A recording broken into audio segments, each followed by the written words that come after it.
그의 장례식장에 선 나는 이곳이 세상에서 가장 쓸쓸한 곳이라는 것을 깨달았다. 검은 옷을 입은 사람들은 조용히 오가며 슬픔을 나누었지만 그들의 눈빛은 나와 닿지 않았다. 마치 내가 투명인간이라도 된 것처럼 나는 그의 영정 사진 앞에 섰다. 차갑고도 오만한 눈빛, 굳게 담은 입술, 그가 나를 처음 봤을 때의 모습과 똑같았다. 김민준, 내 이름뿐인 남편, 그리고 내가 증오한 사람, 그리고 내가 평생을 숨겨온 그의 은인. 이 모든 것이 한 사람에게서 비롯되었다는 사실이 믿기지 않았다. 나는 한때 그를 구했던 손으로 이제 그의 사진 앞에 꽃 한 송이를 놓았다. 손끝에서부터 전해지는 차가운 대리석의 감촉이 지난 세월 동안 내가 느꼈던 모든 감정의 무게를 상기시켰다. 증오와 연민, 희망과 절망, 그가 죽기 전 마지막으로 내뱉은 그 한마디가 내 심장을 찢어 놓았다. 내가 찾던 그 사람, 당신이었어. 그 말을 들은 순간 내 안의 모든 감정이 무너져 내렸다. 증오가 녹아내리고 그 자리를 채운 것은 오직 사무치는 고통이었다. 그가 죽어 눈을 감은 후에야 나는 비로소 그가 찾던 은인이 바로 나였다는 것을 소리내어 말할 수 있었다. 그건 내게 주어진 형벌이었다. 그의 삶을 구할 자격이 있었지만 그의 사랑을 받을 자격은 없었던 나. 모든 것이 너무 늦어버렸다. 어둠이 모든 것을 덮어버린 후에야 빛을 찾은 셈이었다. 나는 이 세상에서 가장 비극적인 결혼을 했다. 모든 시작은 5년 전. 그 지독한 여름날이었다. 내 이름은 정은하. 나이는 30, 특별할 것 없는 삶을 살아왔다고 생각했다. 고등학생 때까지는 25의 여름. 나는 평생 지울 수 없는 빚을 지게 되었다. 아버지의 사업 실패와 사채. 우리 가족은 그 늪에 빠져 허우적거렸다. 하루에도 몇 번씩 찾아오는 빚쟁이들의 독촉에 어머니는 시름시름 앓으셨고 어린 동생들은 두려움에 떨었다. 그 지옥 같은 날들 속에서 나는 무엇이든 해야만 했다. 어느 날 나는 낯선 사람들에게 붙들려갔다. 그들은 내 아버지의 사채 빚을 대신 갚아줄 테니 한 사람과 결혼하라는 제안을 했다. 조건은 아주 간단했다. 김민준이라는 남자와 결혼하고 그의 옆에서 조용히 살다가 때가 되면 이혼해 주는 것.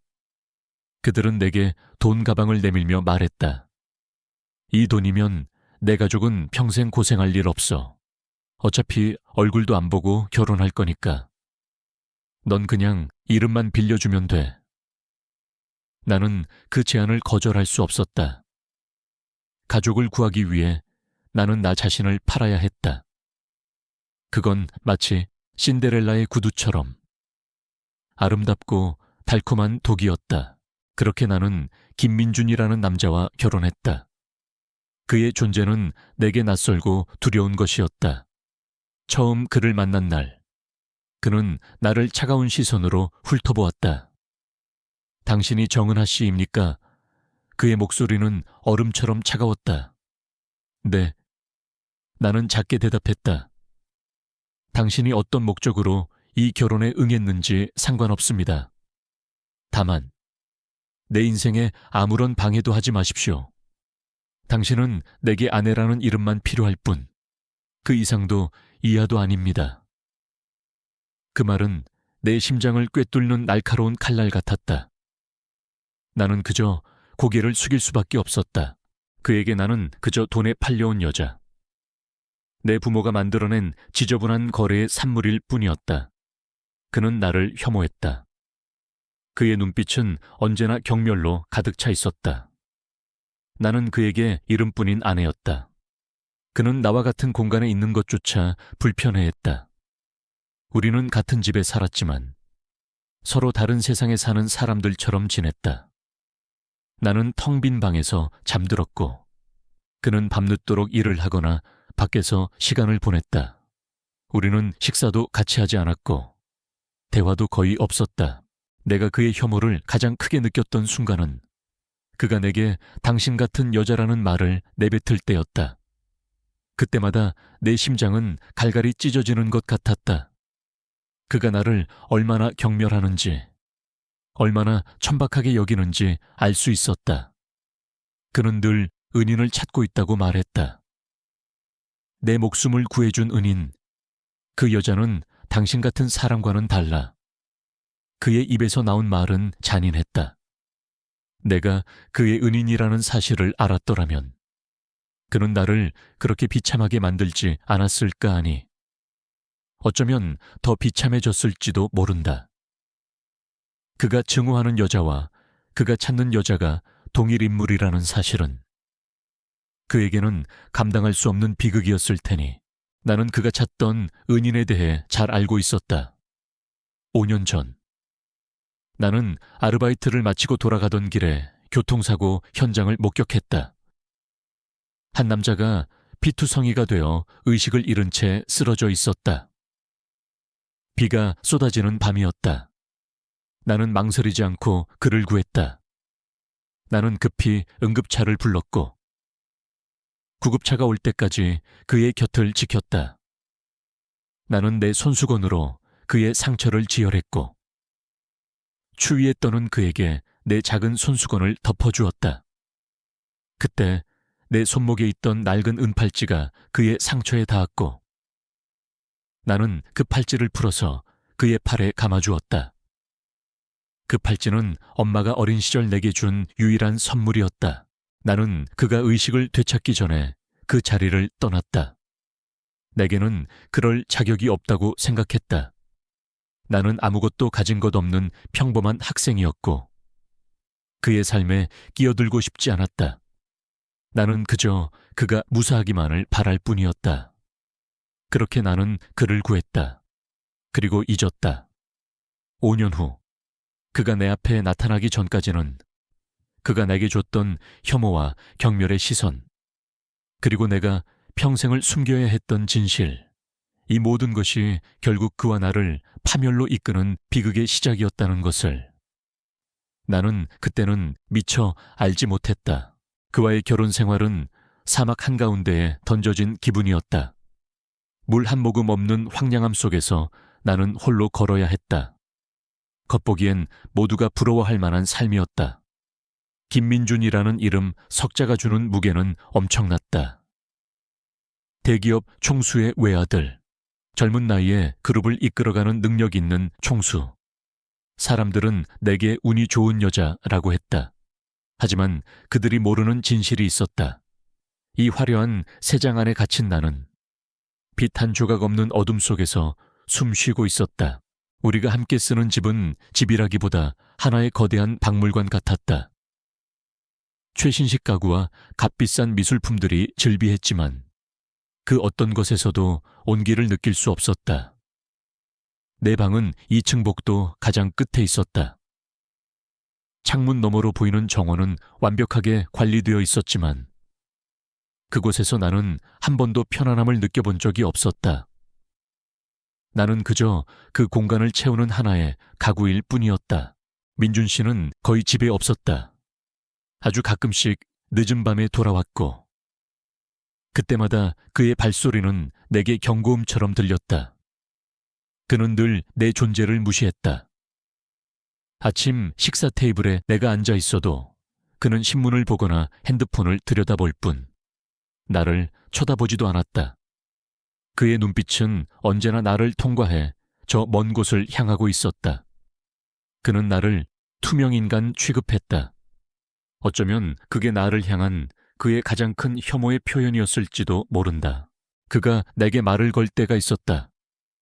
그때는 늘 그녀에 대한 이야기였다. 언젠가 그녀를 찾게 되면 내가 얼마나 감사해야 하는지 꼭 전해줄 겁니다. 그녀는 당신과 달리 탐욕스럽지 않았어요. 그의 입에서 나오는 그녀라는 단어는 내게는 존재하지 않는 가상의 인물을 지칭하는 듯했다. 그는 내가 그저 돈 때문에 자신과 결혼했다고 믿었다. 아니, 그렇게 생각하고 싶어 했다. 그것이 그의 오만함을 정당화하는 유일한 방법이었을 테니까 나는 그가 하는 말을 들으며 조용히 고개를 숙였다. 그에게 나는 가족의 빚을 갚기 위해 자신을 팔아넘긴 천박하고 가치 없는 존재였다. 그가 나를 경멸할 때마다 나는 심장이 찢어지는 고통을 느꼈다. 그 고통은 사랑 때문이 아니었다. 그가 그토록 찾아 헤매는 그녀가 바로 나라는 것을 밝힐 수 없는 기막힌 운명의 아이러니 때문이었다. 어느 날 나는 그가 서재에서 밤늦게까지 무언가를 하고 있는 것을 보았다. 문이 살짝 열려 있었고 나는 그의 모습을 조심스럽게 훔쳐보았다. 그는 낡은 사진 한 장을 들고 있었다. 비 오는 날 밤, 흐릿하게 찍힌 그의 모습 옆에는 무언가를 손에 들고 있는 작은 형체가 있었다. 그건 바로 내 은팔찌였다. 나는 가슴이 쿵 하고 내려앉는 것을 느꼈다. 그는 그 사진을 보며 혼잣말을 했다. 대체 어디 있는 겁니까? 당신을 찾고 싶습니다. 그의 목소리에는 절박함과 간절함이 묻어 있었다. 나는 서둘러 내 방으로 돌아왔다. 침대에 누워 천장을 바라보았다. 그의 간절함이 내게는 뼈아픈 고통으로 다가왔다. 그가 나를 그토록 찾아 헤매는 것은 내가 그에게 베푼 작은 선애 때문이었다. 하지만 그는 그 선의를 베푼 사람을 알아보지 못하고 오히려 그 존재를 증오하고 있었다. 그가 만약 내가 그의 은인이라는 것을 알게 된다면 그는 어떤 표정을 지을까 나는 상상했다. 그의 눈이 충격으로 흔들리고 그 차가운 얼굴에 후회와 자책이 떠오르는 것을. 하지만 그 상상은 곧 씁쓸한 미소로 변했다. 그는 나를 용서하지 못할 것이다. 그가 증오했던 모든 순간들이 현실이 되어 그를 덮칠 테니까. 그는 스스로를 파괴할 것이다. 그리고 나는 그의 파멸을 지켜보며 함께 무너져 내릴 것이다. 이런 생각들이 머릿속을 맴돌 때마다 나는 더욱 외로워졌다. 나는 이 세상에서 가장 가까운 사람이면서도 그에게 가장 먼 사람이었다. 우리는 한 지붕 아래 살면서도 감정의 깊은 심연으로 서로에게서 멀어지고 있었다. 그가 나에게 던지는 경멸의 말들은 나를 단단하게 만들었지만 동시에 내 영혼을 조금씩 갉아먹고 있었다. 이 모든 것이 내가 감당해야 할 몫이라고 생각했다. 아버지의 빚을 갚고 가족을 지키기 위해 내가 택한 길이었으니까 나는 스스로에게 다짐했다. 이 모든 것을 견뎌내리라고. 그가 나를 증오하든 무시하든 상관없다고. 이 결혼이 끝나는 날까지 나는 그저 이름뿐인 아내로 조용히 살아가겠다고. 하지만 그때의 나는 알지 못했다. 내가 겪어야 할 고통은 이제 겨우 시작에 불과하다는 것을. 그리고 그 고통이 결국 나뿐만 아니라 그를, 그리고 우리 모두를 파멸로 몰고 갈 것이라는 것을. 그날 밤은 유난히 어둠이 짙었다. 나는 잠 못 이루고 거실 소파에 앉아 있었다. 밖에서는 늦가을 비가 추적추적 내렸다. 빗소리는 내 마음의 고독을 더욱 깊게 만들었다. 그때 밖에서 요란한 소리가 들렸다. 나는 놀라 창밖을 내다보았다. 저택의 정원 한쪽에서 불꽃이 솟아오르고 있었다. 정원사가 실수로 피워놓은 낙엽더미에 불이 붙은 것 같았다. 불길은 생각보다 빠르게 번지고 있었다. 나는 심장이 덜컥 내려앉았다. 지금 이 시간 저택에 있는 사람은 나 혼자였다. 민준 씨는 출장을 가 있었고 다른 사람들은 모두 퇴근한 상태였다. 나는 망설이지 않고 밖으로 뛰쳐나갔다. 빗물에 젖은 낙엽들이 불에 타는 냄새가 코를 찔렀다. 나는 정원용 호스를 찾아 불을 끄기 시작했다. 하지만 불길은 쉽게 잡히지 않았다. 오히려 빗물과 만나 연기만 더욱 자욱해졌다. 나는 온몸이 젖은 채로 불과 씨름하고 있었다. 그때 등 뒤에서 차가운 목소리가 들렸다. 무슨 짓을 하는 겁니까? 나는 놀라 뒤를 돌아보았다. 민준 씨가 검은 코트를 입은 채 서 있었다. 그는 출장을 마치고 예상보다 일찍 돌아온 모양이었다. 그의 눈은 불길보다 더 차갑게 타오르고 있었다. 불이 나서요. 나는 젖은 몸을 떨며 말했다. 내가 알아서 할 테니 들어가요. 당신이 이런 일을 할 필요 없습니다. 그의 목소리는 냉정했다.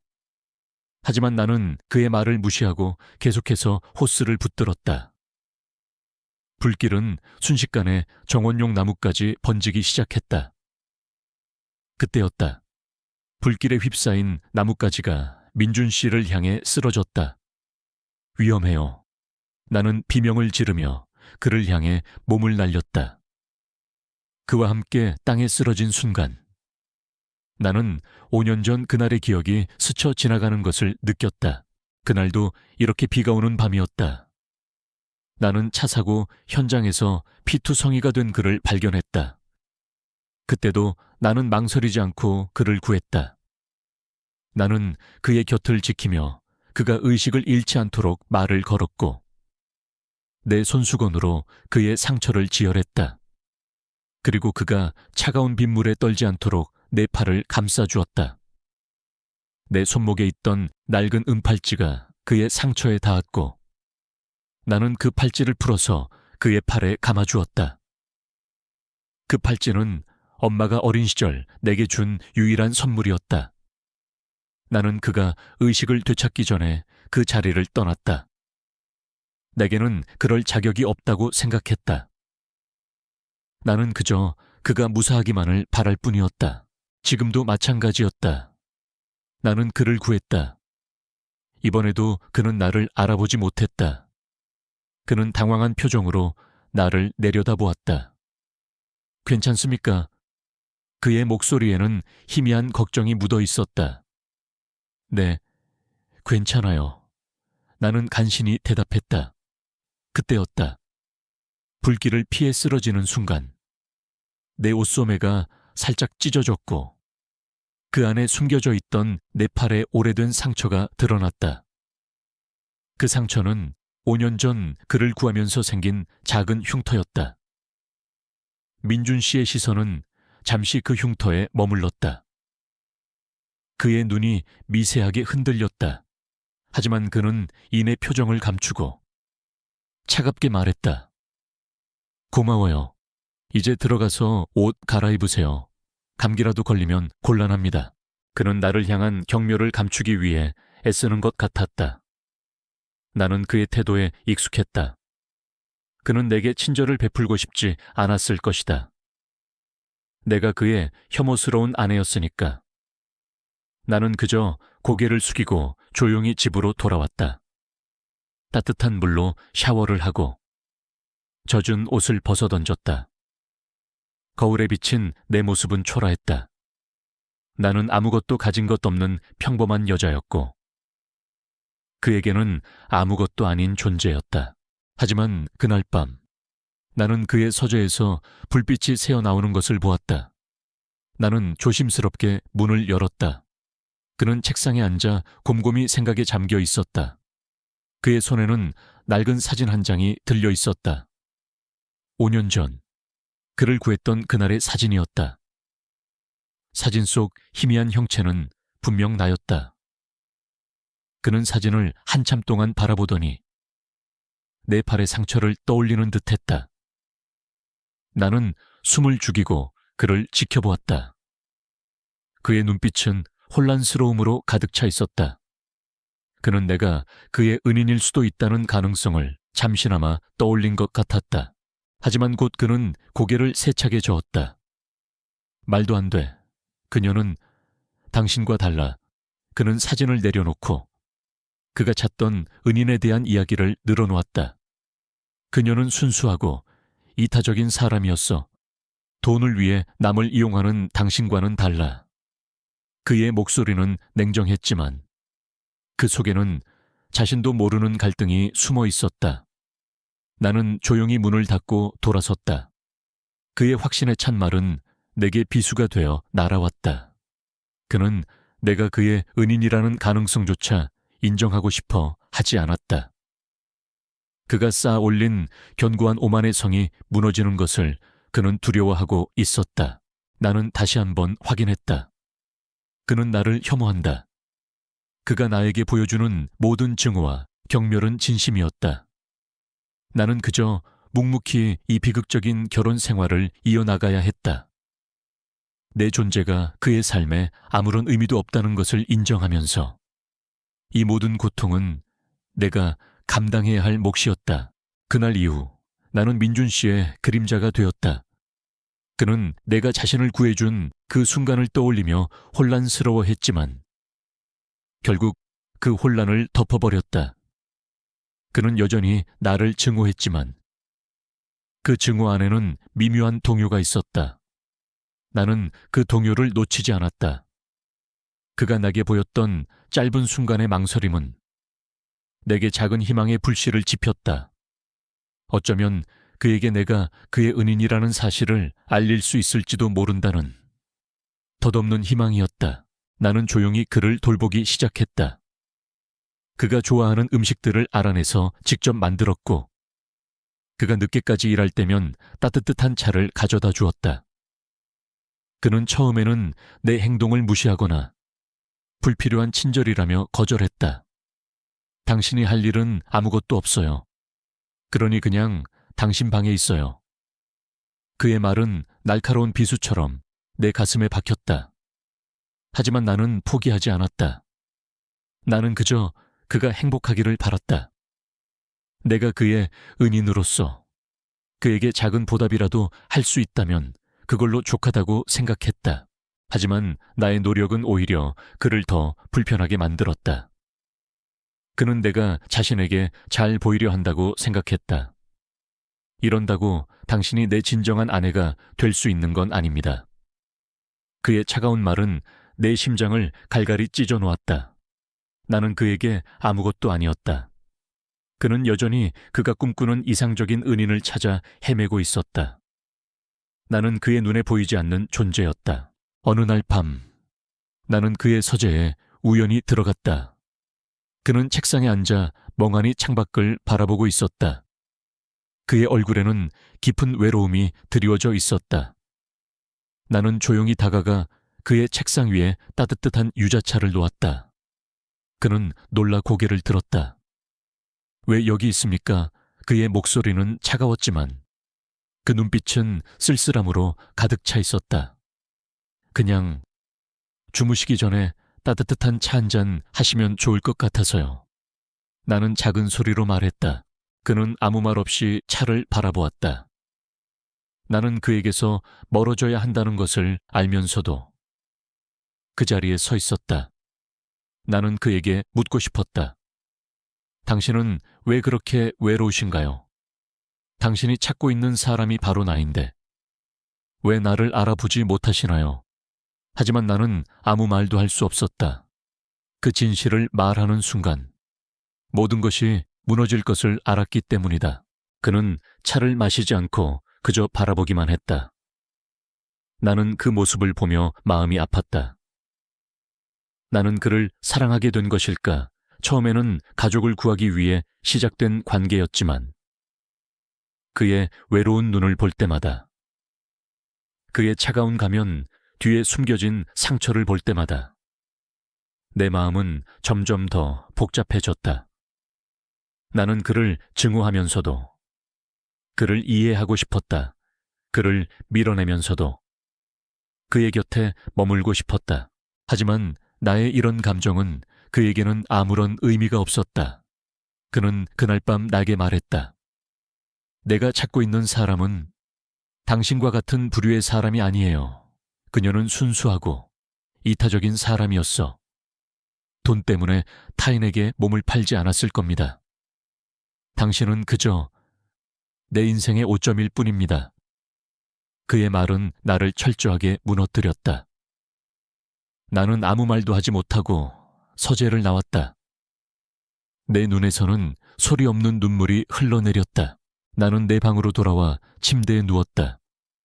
그가 나를 그렇게까지 경멸한다는 사실이 아프게 다가왔다. 나는 내가 그를 구했던 날의 기억을 떠올렸다. 비가 내리는 밤, 나는 그를 구하기 위해 내 모든 것을 바쳤다. 나는 그를 위해 위험을 감수했고, 그를 위해 기도했다. 하지만 그는 나를 돈 때문에 자신에게 몸을 팔아넘긴 천박한 여자로만 기억하고 있었다. 나는 이 비극적인 결혼을 끝내고 싶었다. 모든 것을 털어놓고 그의 곁을 떠나고 싶었다. 하지만 나는 그럴 수 없었다. 내 가족은 아직도 내게 의지하고 있었고 나는 그들을 버릴 수 없었다. 나는 이 지독한 굴레에서 벗어날 수 없었다. 나는 그의 증오 속에서 조용히 내 영혼을 갉아먹어야 했다. 내가 그에게 베푼 선의는 결국 나에게 돌아와 칼날이 되었다. 나는 그 칼날에 찔려 피를 흘리면서도 그가 모르는 그의 은인으로서 그를 사랑해야 했다. 이것이 바로 내가 감당해야 할 형벌이었다. 나는 그의 삶에서 그림자처럼 존재했다. 그가 나를 무시하고 멸시할 때마다 나는 벽에 걸린 그림이나 거실 한 구석에 놓인 조각상처럼 조용히 그 자리를 지켰다.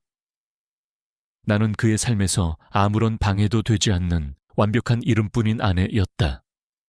하지만 그 평화는 그리 오래가지 못했다. 박소연이라는 여자가 그의 삶에 나타나면서 나의 존재는 더욱 위태로워졌다. 그녀는 민준 씨가 늘 이야기하던 이상적인 그녀와 흡사했다. 우아하고 지적이며 자신감 넘치는 모습. 그녀는 민준 씨의 비즈니스 파트너였고 그들은 금세 가까워졌다. 민준 씨는 더 이상 집에 들어오지 않았고 주말이면 박소연과 함께 시간을 보냈다. 그는 사회에 우리 부부가 원만한 관계인 것처럼 위장했지만 그들의 관계는 이미 공공연한 비밀이었다. 나는 그들의 관계를 보면서 마음이 벅차올랐다. 그가 행복하기를 바랐으니까. 하지만 동시에 나의 마음은 텅 비어가는 듯 했다. 어느 날 민준 씨가 박소연을 저택으로 데려왔다. 나는 그들을 보며 아무 말도 하지 못했다. 박소연은 나를 보며 웃었다. 안녕하세요. 김민준 총수님의 아내 되시는 분이시죠? 소문 들었어요. 정말 아름다우시네요. 그녀의 목소리는 부드러웠지만 그 눈빛은 나를 조롱하는 듯했다. 나는 그녀의 조롱을 무시하고 조용히 그들을 지나치려 했다. 그때 박소연이 민준 씨의 팔을 잡고 말했다. 자기야, 이분이 정말 당신의 은인인 것 같아. 아니면 그냥 당신의 이름을 이용하려는 사람일 뿐이야. 나는 그녀의 말에 충격을 받았다. 그녀는 이미 우리가 결혼한 이유를 알고 있었다. 그리고 그녀는 민준 씨의 가장 약한 부분을 건드리고 있었다. 민준 씨의 얼굴이 굳어졌다. 박서연 씨, 무슨 말을 하는 겁니까? 그의 목소리는 차가웠지만 그 속에는 두려움이 숨어 있었다. 그녀는 웃으며 민준 씨의 뺨에 입을 맞췄다. 나는 당신이 행복해지기를 바랄 뿐이야. 당신이 원하는 사람과 함께. 그녀의 목소리는 달콤했지만 그 속에는 독이 숨어 있었다. 나는 그들을 피해 내 방으로 돌아왔다. 내 심장은 격렬하게 요동쳤다. 나는 그들의 관계를 보면서 마음이 찢어지는 고통을 느꼈다. 그가 내게 했던 모든 경멸과 멸시가 박서연에게 향하는 달콤한 말로 변하는 것을 보면서 나는 내가 얼마나 초라한 존재였는지 깨달았다. 나는 그에게 아무것도 아니었다. 나는 그저 그의 삶에 잠시 머물다 사라질 존재였다. 그날 밤 민준 씨가 내 방으로 찾아왔다. 그는 술에 취해 있었다. 그는 나를 보며 말했다. 나는 당신을 증오합니다. 당신의 모든 것이 싫습니다. 당신이 왜 내 삶에 나타났는지 조차 모르겠습니다. 그의 목소리는 떨리고 있었다. 하지만 박서연은 다릅니다. 그녀는 내가 원하는 사람이에요. 그녀는 내 삶의 빛이 되어줄 겁니다. 그의 눈에서는 눈물이 흐르고 있었다. 나는 그가 왜 우는지 알 수 없었다. 그는 그토록 원하던 사람을 만났는데 왜 슬퍼하는 걸까? 나는 그가 왜 우는지 알고 있었다. 그는 자신이 저지른 죄악 때문에 고통스러워하고 있었다. 그는 나를 경멸하고 멸시하고 내게 상처를 주었다. 그리고 이제 그는 그 모든 것을 감당해야 했다. 나는 그를 이해했다. 나는 그를 용서할 수 있었다. 나는 그의 손을 잡고 싶었다. 민준 씨, 나는 당신의 은인입니다.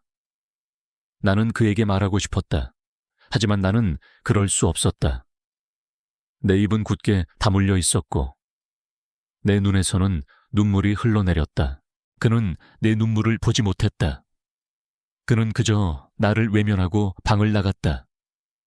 나는 그의 뒷모습을 보며 생각했다. 나는 그를 사랑한다. 나는 그를 용서한다.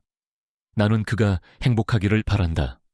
하지만 나는 그에게 진실을 말할 수 없다.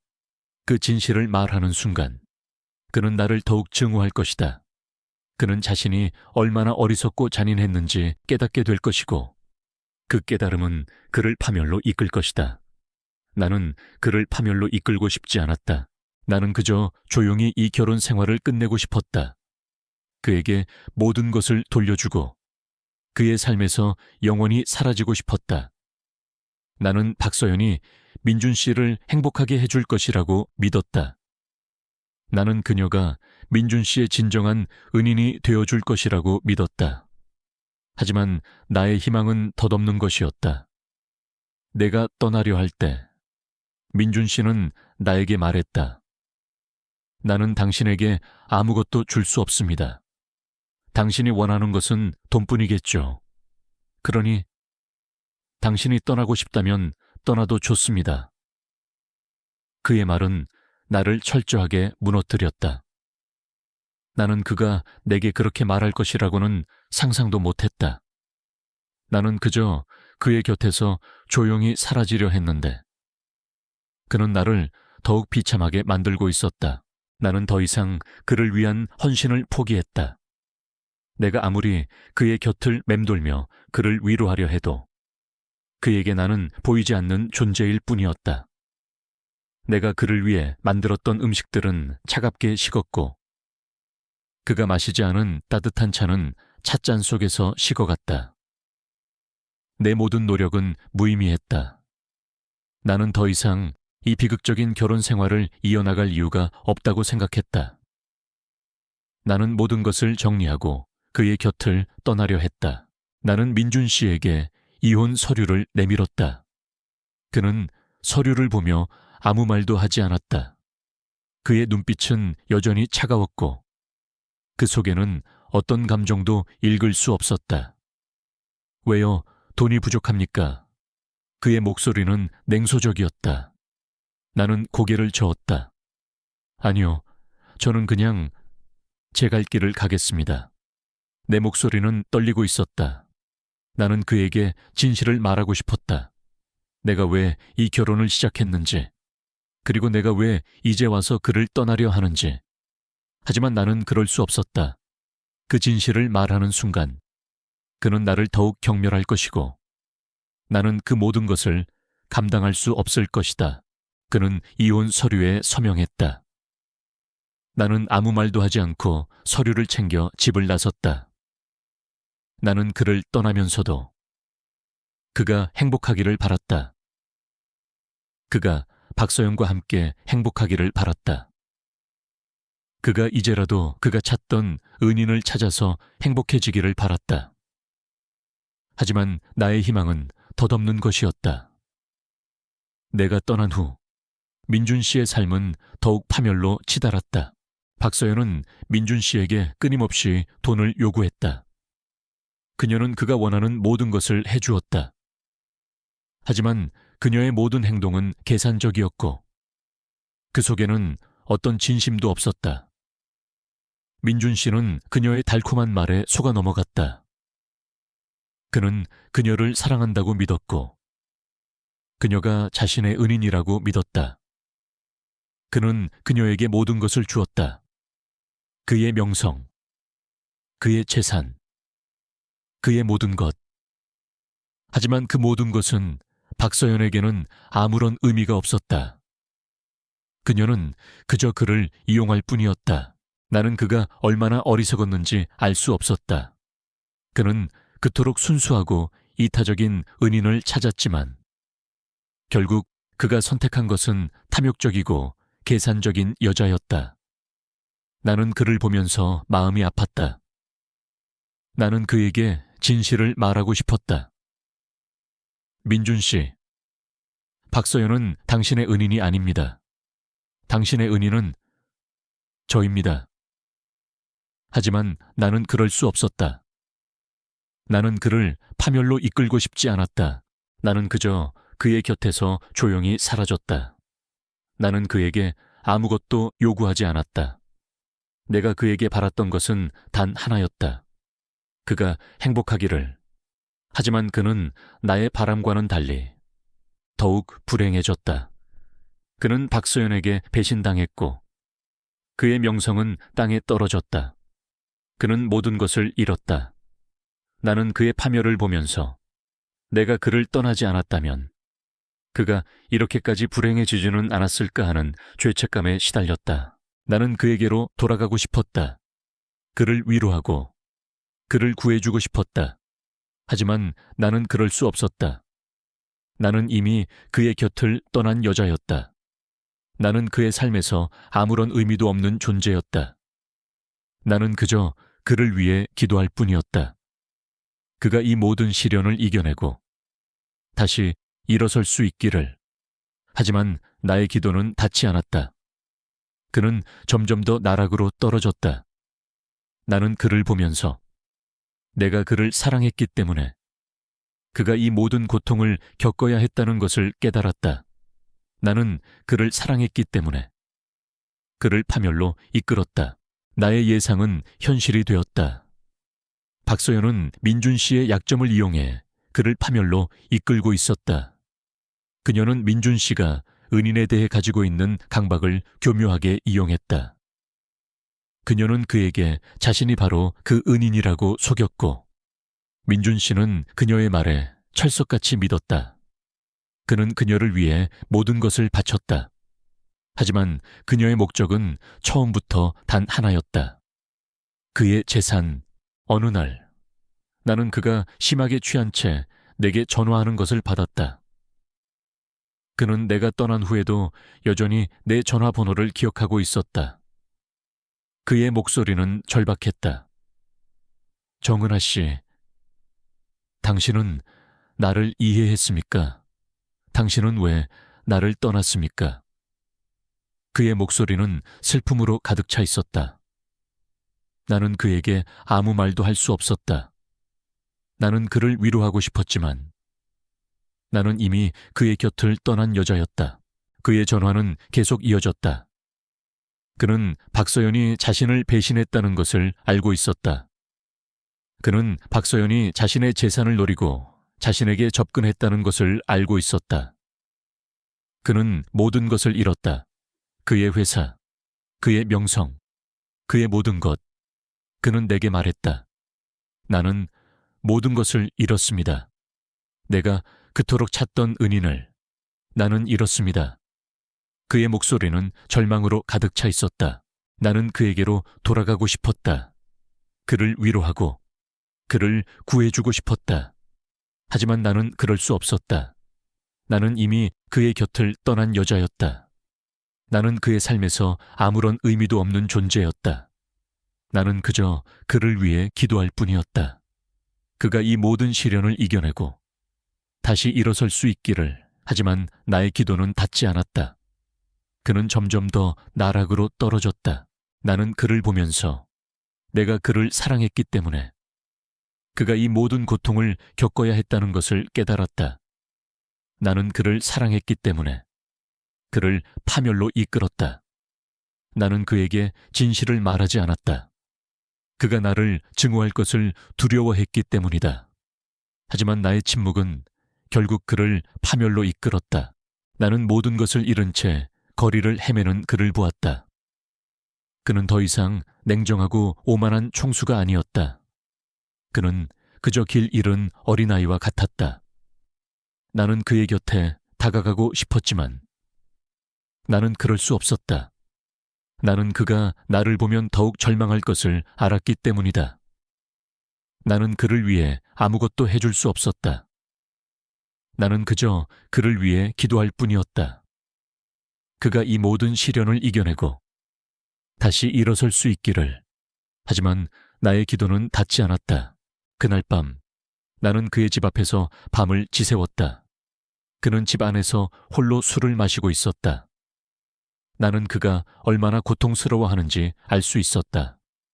그는 그가 저지른 모든 죄악을 후회하고 있었다. 그는 나를 경멸하고 멸시하고 내게 상처를 준 것을 후회하고 있었다. 나는 그를 용서할 수 있었다. 나는 그를 사랑했다. 하지만 나는 그에게 돌아갈 수 없었다. 나는 그가 나를 보면 더욱 절망할 것을 알았기 때문이다. 나는 그를 위해 아무것도 해줄 수 없었다. 나는 그저 그를 위해 기도할 뿐이었다. 그의 인생에서 가장 중요한 순간이자 가장 비극적인 순간이 다가왔다. 민준 씨는 모든 것을 잃었다. 그가 평생을 바쳐 쌓아 올린 회사도, 그의 명예도, 그의 모든 재산도 한순간에 사라졌다. 그 모든 것의 원인은 바로 박서연이었다. 그녀는 민준 씨의 가장 약한 부분을 파고들었고 그가 가장 원하는 것을 이용해 그를 완벽하게 파괴했다. 나는 그의 파멸을 지켜보면서 내 마음은 찢어지는 고통을 느꼈다. 나는 그를 위해 아무것도 해줄 수 없었다. 나는 그저 그를 위해 기도할 뿐이었다. 그가 이 모든 시련을 이겨내고 다시 일어설 수 있기를. 하지만 나의 기도는 닿지 않았다. 그는 점점 더 나락으로 떨어졌다. 그날 밤 나는 그의 집 앞에서 밤을 지새웠다. 그는 집 안에서 홀로 술을 마시고 있었다. 나는 그가 얼마나 고통스러워하는지 알 수 있었다. 그는 그가 저지른 모든 죄악을 후회하고 있었다. 그는 나를 경멸하고 멸시하고 내게 상처를 준 것을 후회하고 있었다. 나는 그를 용서할 수 있었다. 나는 그를 사랑했다. 하지만 나는 그에게 돌아갈 수 없었다. 나는 그가 나를 보면 더욱 절망할 것을 알았기 때문이다. 나는 그를 위해 아무것도 해줄 수 없었다. 나는 그저 그를 위해 기도할 뿐이었다. 그때였다. 그의 집 앞에서 작은 소란이 일어났다. 박서연이 나타난 것이다. 그녀는 민준 씨에게 남은 재산까지 모두 내놓으라고 요구했다. 당신이 내게 줬던 모든 것들은 이제 내 것이야. 이제 남은 것까지 모두 내놔.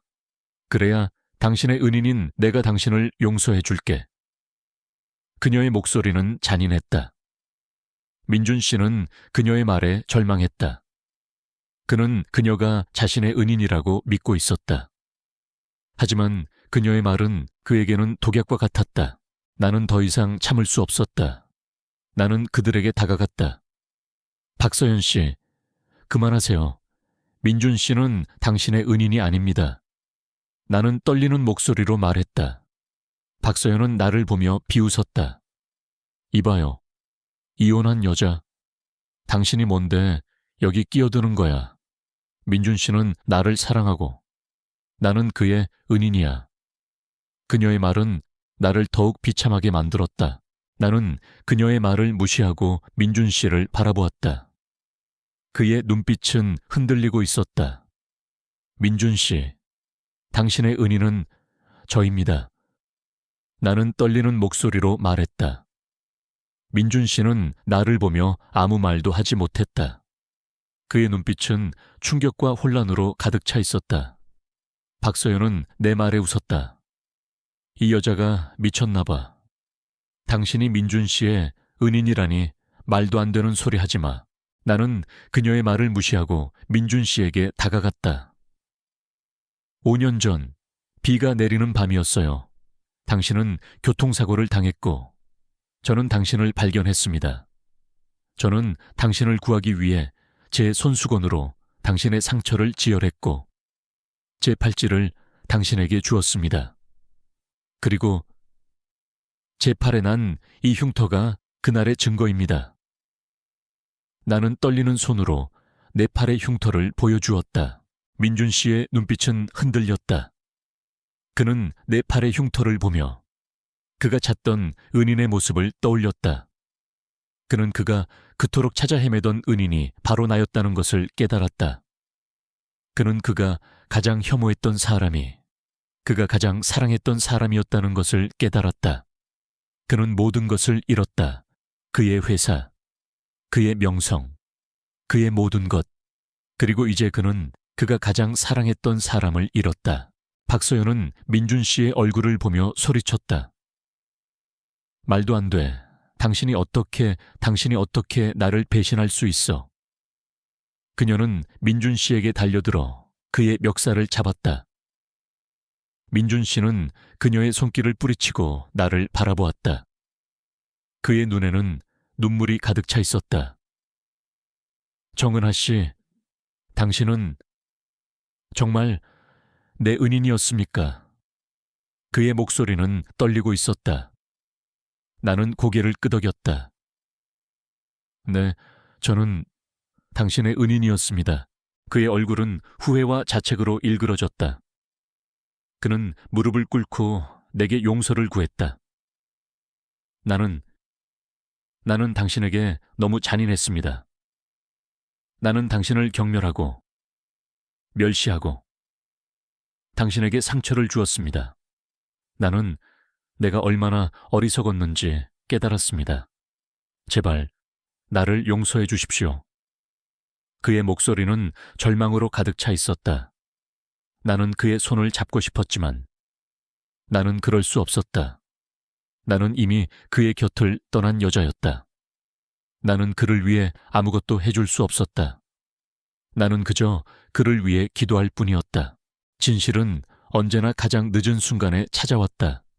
민준 씨의 무릎은 차가운 바닥에 닿아 있었고 그의 얼굴은 걷잡을 수 없는 후회와 자책으로 일그러져 있었다. 박서연은 모든 것이 들통나자 잔뜩 화가 난 차에 그 자리를 떠났다. 이제 남은 것은 나, 그리고 무너져 내린 민준 씨뿐이었다. 그는 내게 용서를 구했지만 나는 이미 모든 것을 잃었다. 내 가족, 내 사랑, 그리고 내 존재의 의미. 나는 그의 얼굴을 보면서 그가 나를 경멸했던 모든 순간들이 내 가슴 속에 뼈아픈 상처로 남아있다는 것을 깨달았다. 나는 당신을 사랑했습니다. 처음부터 당신을 사랑했습니다. 그의 목소리는 떨리고 있었다. 나는 그의 손을 뿌리쳤다. 당신의 사랑은 저에게는 독약과 같았습니다. 당신의 사랑은 저를 파멸로 이끌었습니다. 내 목소리는 차가웠다. 나는 그를 용서할 수 없었다. 나는 그를 증오하지 않았지만 그를 용서할 수도 없었다. 그는 내게 너무나 많은 상처를 주었다. 그 상처는 영원히 아물지 않을 것이다. 나는 그를 두고 돌아서서 걸어갔다. 그는 내 뒤에서 울고 있었다. 나는 그의 울음소리를 들으며 마음이 찢어지는 고통을 느꼈다. 나는 그를 위해 아무것도 해줄 수 없었다. 나는 그를 위해 기도할 뿐이었다. 그가 이 모든 시련을 이겨내고 다시 일어설 수 있기를. 하지만 나의 기도는 닿지 않았다. 그는 점점 더 나락으로 떨어졌다. 나는 그가 얼마나 고통스러워하는지 알 수 있었다. 그는 나를 경멸하고 멸시하고 내게 상처를 준 것을 후회하고 있었다. 나는 그를 용서할 수 있었다. 나는 그를 사랑했다. 하지만 나는 그에게 돌아갈 수 없었다. 나는 그가 나를 보면 더욱 절망할 것을 알았기 때문이다. 나는 그를 위해 아무것도 해줄 수 없었다. 나는 그저 그를 위해 기도할 뿐이었다. 그날 이후 나는 민준 씨의 소식을 들을 수 없었다. 그는 모든 것을 잃고 사라졌다. 나는 그가 죽었을 것이라고 생각했다. 하지만 나는 그가 살아있기를 바랐다. 그가 이 모든 시련을 이겨내고 다시 일어설 수 있기를 바랐다. 나는 그를 위해 아무것도 해줄 수 없었다. 나는 그저 그를 위해 기도할 뿐이었다. 나는 새로운 삶을 시작했다. 나는 작은 가게를 열고 평범한 삶을 살았다. 나는 더 이상 그를 생각하지 않았다. 나는 그를 잊으려 노력했다. 하지만 나는 그를 잊을 수 없었다. 그의 얼굴, 그의 목소리, 그의 모든 것이 내 기억 속에 생생하게 남아 있었다. 나는 그를 증오하지 않았지만 그를 용서할 수도 없었다. 나는 그를 사랑했지만 그에게 돌아갈 수도 없었다. 나는 그가 없는 삶을 살았다. 나는 외로웠지만 나는 더 이상 외롭지 않았다. 나는 나 자신을 사랑하는 법을 배웠다. 나는 내가 얼마나 강한 사람인지 깨달았다. 나는 그를 위해 살지 않았다. 나는 나 자신을 위해 살았다. 나는 그를 용서하지 않았지만 나 자신을 용서했다. 나는 내가 얼마나 어리석었는지 깨달았다. 나는 그를 사랑했기 때문에 그가 이 모든 고통을 겪어야 했다는 것을 깨달았다. 나는 그를 사랑했기 때문에 그를 파멸로 이끌었다. 세월은 잔인하게 흘러갔다. 10년이라는 시간이 마치 찰나처럼 지나갔다. 나는 작은 꽃집을 열었다. 화려하지도 특별하지도 않은 그저 평범한 꽃집이었다. 매일 아침 꽃을 다듬고 물을 주고 손님을 맞이하는 일상이 반복되었다. 나는 이 삶에 만족했다. 나는 더 이상 외롭지 않았다. 나는 나 자신을 사랑하는 법을 배웠다.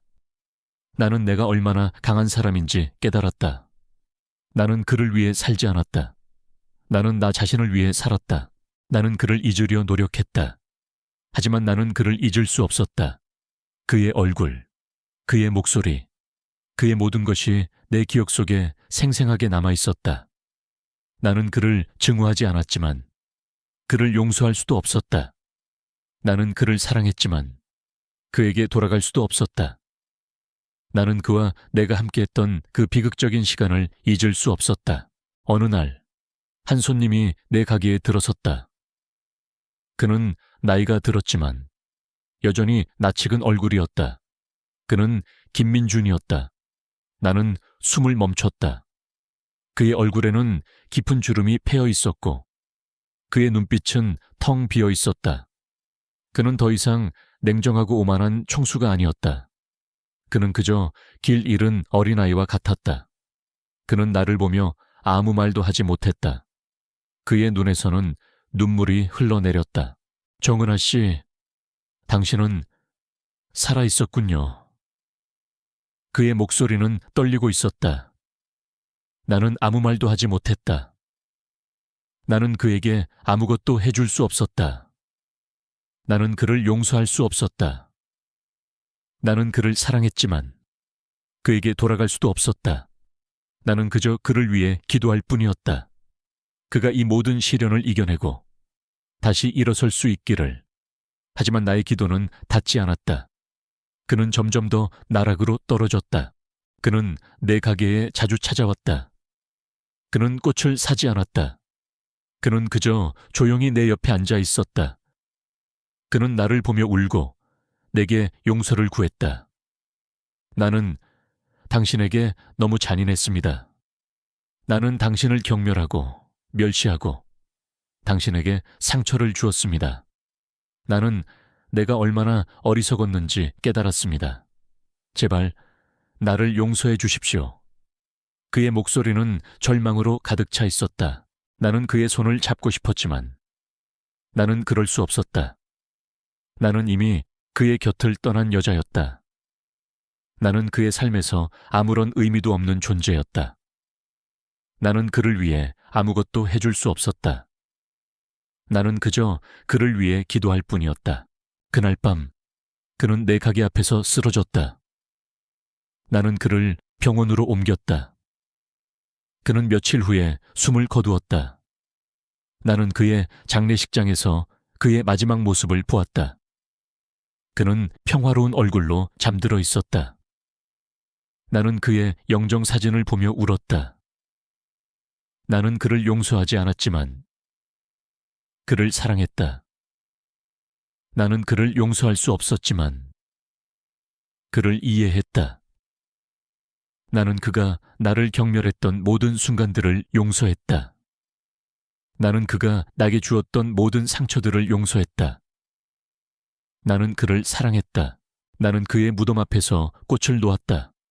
민준 씨, 나는 당신을 사랑했습니다. 그리고 당신을 용서합니다. 당신은 내게 가장 큰 상처를 주었지만 동시에 당신은 내게 가장 큰 사랑을 가르쳐 주었습니다. 당신은 나의 은인이었습니다. 나의 목소리는 떨리고 있었다. 나는 그를 용서했다. 나는 나 자신을 용서했다. 나는 그가 없는 삶을 살았다. 나는 외로웠지만 나는 더 이상 외롭지 않았다. 나는 나 자신을 사랑하는 법을 배웠다. 나는 내가 얼마나 강한 사람인지 깨달았다. 나는 그를 위해 살지 않았다. 나는 나 자신을 위해 살았다.